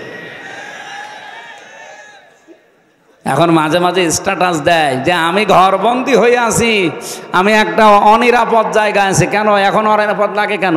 এখনো তো কিছুই হয়নি। ওই 14টা ব্রিফকেসে শুধু মাটি ভরা ছিল না, আর ছাই ছিল। কি ছিল? এই কারণে আমরা আজ দুর্বল। আমরা চাই বাইরে যত কিছু আছে, যারা পাচার করেছে টাকা ফেরত দেওয়া লাগবে। যদি ফেরত না দেয়, যা আছে এই দেশে সবগুলো রাষ্ট্রের নিয়ে নেওয়া লাগবে। আর এই 15 বছরে যারা এমপি মন্ত্রীর দাবি করেন, আপনাদেরকে আমরা ভোট দেইনি। কারণ আমার এখন 33 বছর বয়স, 92 সালে আমার জন্ম। আমি 18 বছর থেকে ভোট দিতে আরম্ভ করলে 3 বার ভোট দিতে পারতাম, একবারও পারি নাই। তার মানে দেশে ভোট হয়নি। এক কথা বলেন না কেন? তাহলে ভোট ছাড়া যারা 154 জন হয়ে যায়, দিনের ভোট রাতে হয়, এরা কোন কারণে এমপি মন্ত্রী লিখবে? পোস্টারে যদি কোনো সময় এই 3 বারের এমপি যারা, 3 বারের মন্ত্রী যারা যদি লেখে সাবেক এমপি, সাবেক মন্ত্রী, ওখানে লিখে দেবেন সাবেক চোর, সাবেক ডাকাত। আরো এই 15 বছরে যত টাকা নিয়েছেন রাষ্ট্রের, সব টাকা ফেরত দেওয়া লাগবে। কি? কারণ আমরা আপনাকে ভোট দেইনি, আপনি জোর করে ছিলেন, আর জোর করে থেকে দায়িত্বে টাকা নিয়েছেন, টাকা ফেরত দেন। যত মানুষ এই দেশ থেকে টাকা পাচার করেছে, আমরা বারবার বলছি যে টাকাগুলো আগে ফেরত নিয়ে আসেন, অথবা ওদের যা আছে সব বাজেয়াপ্ত করে নেন, দেশটা আবার দাঁড়িয়ে যাবে। তাকওয়া দরকার। রমজান এসেছিল এইটা শিক্ষা দেওয়ার জন্যে যে যেখানে আসি অতাযাব্বাদু ফাইন্না খায়রাজ যাদিত তাকওয়া। আল্লাহ বলেন পাথেহ জোগাড় করো তাকওয়ার। আত্তাকুন ইয়া উলিল আলবাব। তাকওয়ার পাথেহ, আল্লাহকে ভয় করার নীতি অবলম্বন করো। যারা বুদ্ধিমান জ্ঞানী যারা, তাদের জন্য এর চাইতে উত্তম পাথেহ আর কিছু নেই। দুনিয়া আখিরাতে চলার জন্যই তাকওয়া লাগবে। আল্লাহ হযরত ওমরের মতো, হযরত আলীর মতো তাকওয়া আমাদের সবাইকে যেন দান করেন, বলেন আমিন। সেহেরি যেহেতু, এই জন্য আমি আর টানতে পারছি না, আমারও ভয় করছে, কারণ সেহেরি খাওয়া লাগবে, তাহাজ্জুদ পড়া লাগবে। আবার আগামীতে কোনো জায়গায় আসলে কথা হবে ইনশাল্লাহ। আমি আসবো, রাজশাহীতে আমার বাড়ির কাছে। আপনারা এতদিন আমার আসতে দেননি, এবার এসে মাইক কেড়ে নিন, আসেন মাইক কেড়ে নেন, আমি আপনাকে মাইক ছেড়ে দিচ্ছি। আজকের প্রধান অতিথির কাছে অনুমতি নিয়ে আমরা যেহেতু সামনে দুইটা কাজ বললাম, তাহাজ্জুদ নামাজ আছে, সেহেরি আছে, আমরা মোনাজাত করি। আল্লাহুম্মা আমিন। লা ইলাহা ইল্লা আনতা সুবহানাকা ইন্নী কুনতু মিনাজ জালিমিন। রব্বুল আলামিন, রমজানে সারা দিন রোজা রাখা অবস্থায় ছিলাম, এখন আমাদের ঘুমের সময়, সব বাদ দিয়ে তোমার কোরআন শুনতে এসেছিলাম। আমরা এখনো কোরআনের উপরে কথা বলতাম, কিন্তু সামনে আমাদের তাহাজ্জুদের নামাজ, সেহেরির সময়, এই জন্য আমরা শেষ করে দিলাম। যতটুকুই বলেছি আল্লাহ তুমি আমল করার তৌফিক দাও, সওয়াবগুলো নবীজির রওজায় পৌঁছিয়ে দাও। দুনিয়ার মাটির নিচে যারা ঈমান নিয়ে ঘুমিয়ে আছে এদেরকে মাফ করে দাও। এ মাহফিলের আয়োজন করেছে, কত সুন্দরভাবে সাজিয়েছে তুমি দেখো। আল্লাহ নিজেদের বাড়ি ঘরও এত সৌন্দর্য তারা করে না। কোরআনে কারীম প্রসারের জন্য বিশাল আয়োজনে যারা শ্রম দিয়েছে, টাকা দিয়েছে, আল্লাহ সবার অর্থ সম্পদ শ্রম কবুল করে নাও। মাহফিলের বরেণ্য সদস্য যারা যেভাবে কষ্ট স্বীকার করছে, স্বেচ্ছাসেবক ভাই এবং বোনেরা, আল্লাহ প্রত্যেককে যে মা পেটে নিয়েছে, মায়ের পেট খাদিজার মতো বানিয়ে দাও। আজকে প্রশাসন এসেছে, আল্লাহ তাআলা পুলিশ ভাইরা যারা দায়িত্ব পালন করছে, আজকে তাদের পুরা দায়িত্ব ইবাদত হিসাবে কবুল করে নাও।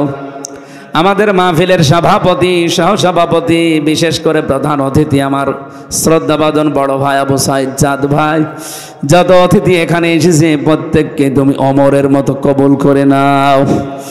মা বোনদেরকে খাদিজার মতো, আয়েশার মতো তৈরি করে দাও। রব্বুল আলামিন, এই দেশটাতে তোমার বিধান চলছে, এটা দেখে মরার তৌফিক দাও। আমি সহ যারা অনেকে অসুস্থ আছি, জালেমের জেলখানায় আমি 3টা বছর অসুস্থ হয়ে পড়েছি। যারা অসুস্থ আছে আমার মতো সবাইকে তুমি শেফায়ে কামেলা আজেলা নসিব করো। এলাকায় মাটির নিচে যারা ঘুমিয়ে আছে কবরগুলো রমজানের ওসিলায় জান্নাতুল ফেরদাউস বানিয়ে দাও। আগামীতে এই মাহফিলটা আরো বিশাল আকারে কোরআনের জন্য কবুল করো আল্লাহ। রমজানের হক আদায় করে সিয়াম সাধনা করার তৌফিক দাও। তোমার নবীর হাদিস পড়ছিলাম, যে ব্যক্তি রমজানে ঈমান আর ইহতিসাবের সাথে হিসাব করে করে রমজানের রোজা রাখতে পারবে, তার পেছনের সব অপরাধ নাকি তুমি মাফ করে দেবে। আল্লাহ তাআলা এই সৌভাগ্য তুমি আমাদেরকে দিয়ে দাও। বারাকাল্লাহু লানা ওয়া লাকুম ফিল কোরআনিল আযীম। মরণ যখনই আসবে যেন একবার হলেও এটা পড়তে পারি, লা ইলাহা ইল্লাল্লাহু মুহাম্মাদুর রাসূলুল্লাহ। আসসালামু আলাইকুম।